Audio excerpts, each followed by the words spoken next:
नमस्कार। आप सबको सादर नमस्कार। ओम जय श्री साई राम। मैंने यहाँ बोर्ड में लिखा ओम नमो भगवते रुद्राय।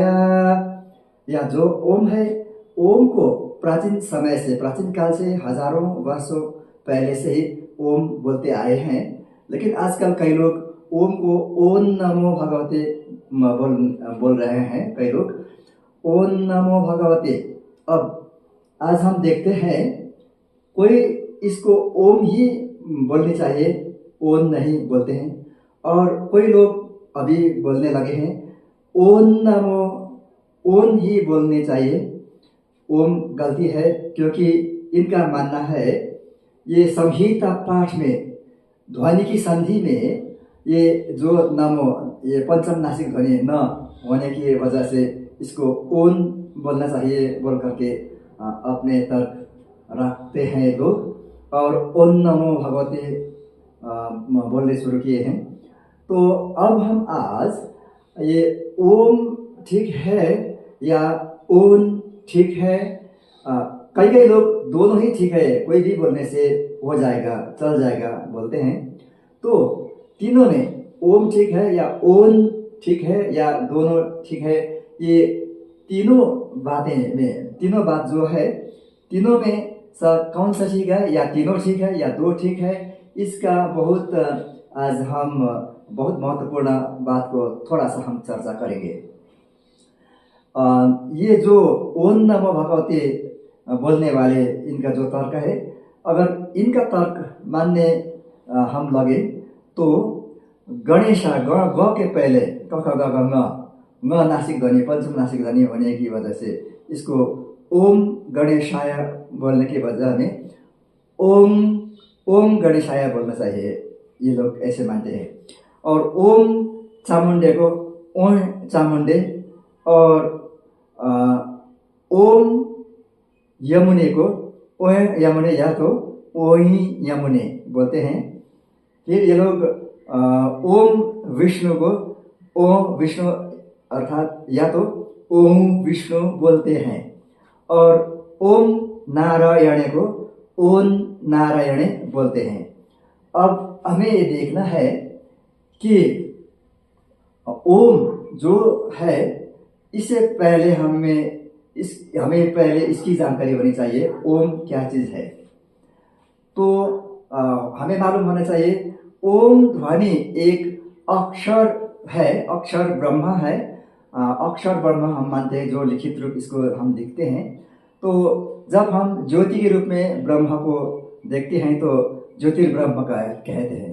तो ध्वनि के रूप में, या तो ये जो लिखित रूप में है, इसको जब हम ध्वनि उच्चारण करते हैं तो इसको हम शब्द ब्रह्म कहते हैं, शब्द ब्रह्म। और जो अक्षर ब्रह्म है, अक्षर ब्रह्म का मतलब, अक्षर का मतलब है जो कभी क्षर नहीं होता। क्षर नहीं होने का मतलब जो कभी ध्वंस नहीं होता, जो कभी भी बिगड़ता नहीं, कोई भी परिस्थिति में, कोई भी स्थिति में बिगड़ता नहीं।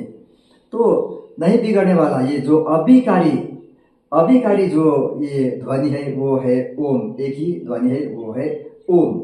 ये इसका मतलब ये हुआ कि ओम किसी भी परिस्थिति में या तो किसी भी स्थिति में ओम को ओम ही बोलना चाहिए। ये पहला तर्क है, ये साइंटिफिक ऐसा रीजन है, इसका वैज्ञानिकता ही है। तो अगर ओम को हम दूसरे अब ध्वनि में हम बोलते हैं तो वो ध्वनि में ओम का जो विकृति रूप हो जाएगा, और विकृति रूप होने की वजह से इसका जो इफेक्ट, जो इसका प्रभाव है, इसका जो सकारात्मक जो ऊर्जा है वो बिगड़ जाएगा। तो दूसरी बात यह है कि सृष्टि में सबसे पहली ध्वनि ओम ही है। ओम सब वस्तु में प्रभावी है, लेकिन कोई भी ध्वनि या कोई भी वस्तु ओम को कभी भी प्रभाव नहीं कर सकते। ओम ध्वनि ओम ही रहेगा। इसीलिए ओम ध्वनि को हम बिगाड़ के, इसको रूप बिगाड़ के ओम गणेशाय, ओं चामुंडे, ओं यमुने, ओम विष्णु, ओम नारायणे, ऐसा ऐसा, ओम नारायण, ऐसा ऐसा, ऐसी ऐसी मतलब विकृति रूप जो है ध्वनि की, उसमें हमें कभी भी नहीं करनी चाहिए। और तीसरी बात यह है, ये जो ओम ध्वनि है, ओम ध्वनि हम सबको मालूम है ही, ओम ध्वनि अ उ म तीनों जो ध्वनि मिल करके अ उ म मिल करके ओम हो गया है। अगर हम अ उ म कहते हैं तो ओम इसका कोई मतलब नहीं, ब्रह्मा विष्णु महेश का जो इसका रूप है वो बिगड़ जाता है। तो इसी प्रकार अ उ म जो ब्रह्मा विष्णु महेश इसका मतलब है, इसका शाश्वत अर्थ है। तो अ उ य करने से, अय करने से ब्रह्मा विष्णु महेश नहीं होता है।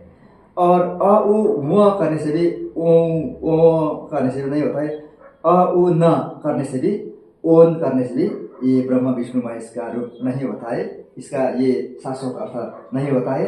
और ओम की जो ध्वनि है, उसके अलावा दूसरी कोई ध्वनि हम जब ध्वनि करते हैं, ध्वनि प्रयोग करते हैं, तो ये इसका बेअर्थ तो होता ही है, लेकिन इसका जो नकारात्मक ऊर्जा उत्पन्न होता है। इसीलिए ब्रह्मांड में, ये समाज में, सब प्राणी अप्राणी में इसका उल्टा जो ऊर्जा का प्रभाव हो जाता है। इसीलिए ओम को हमेशा हमेशा ओम ही बोलनी चाहिए। कई लोगों में ये अन्योलता देखने को मिलता है कि ओम का लिखावट ऐसा उ, बड़ा उ यानी कि दीर्घ उ के ऊपर में चंद्र बिंदु लगा करके ये बनाया गया है, ऐसा नहीं है। अगर ये जो दीर्घ उ के ऊपर में चंद्र बिंदु लगाना हो तो इसका ऊपर में ऐसा लकीर, ये रेखा खींच करके उसके ऊपर में चंद्र बिंदु लगाया हुआ होता। और इसका उच्चारण कैसा होता उस टाइम में, उस समय में? तो ऊ नमो भगवते ऐसा होता है, ऊ नमो। लेकिन ओम उच्चारण नहीं हो सकता, तो ऊ नमो भगवते तो नहीं है।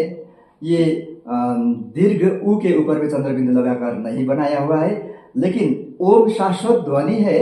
सबसे पहले तो ध्वनि थी, बाद में जाकर के इसका लिखित जो सिंबल बनाया गया है ओम, तो ये तो ओम ध्वनि का सिर्फ सिंबल है, ध्वनि की प्रतीक है, चिन्ह है। इसीलिए ओम ही होना चाहिए।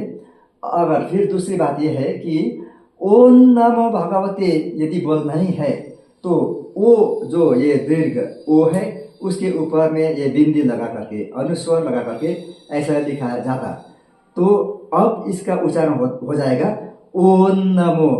ये पंचम नासिक ध्वनि के अनुरूप अभी उच्चारण हो जाएगा। ये न तथा न त वर्ग का पंचम नासिक ध्वनि न है, इसलिए इसी के वजह से जब उच्चारण होना है तो संधि, ध्वनि की संधि पंचम नासिक ध्वनि के अनुसार होना है। तो ओम नमो ये ऐसा लिखा जाता है। अगर ओम नमो बोलना ही है तो ऐसा लिखने से ये तो बेअर्थ हो जाएगा, इसका कुछ काम ही नहीं है। तो ओम ही होना चाहिए। जब हम ओम इधर में लगाते हैं तो इसको ओम न बोल के ओम नमो भगवते ही हम बोलते हैं। और बात यह है कि जो हम वहाँ से दूसरा शब्द का सबसे पहले वाला पूर्व ये जो वर्ण है उसके आधार पर जब हम संधि करते हैं ध्वनि की, तो उस समय में सिर्फ और सिर्फ अनुस्वर बिंदी से ही वो पंचम नासिक ध्वनि निकल जाती है। लेकिन चंद्र बिंदु से कभी भी ये पंचम नासिक ध्वनि नहीं होता, क्योंकि चंद्र बिंदु दूसरी चीज है। और हम संस्कृत भाषा में और वेद मंत्र में ये प्रयोग देखने को हमें नहीं मिलता है। सिर्फ हम ओम को यहाँ ओम ध्वनि की सिंबल में हम दिखते हैं।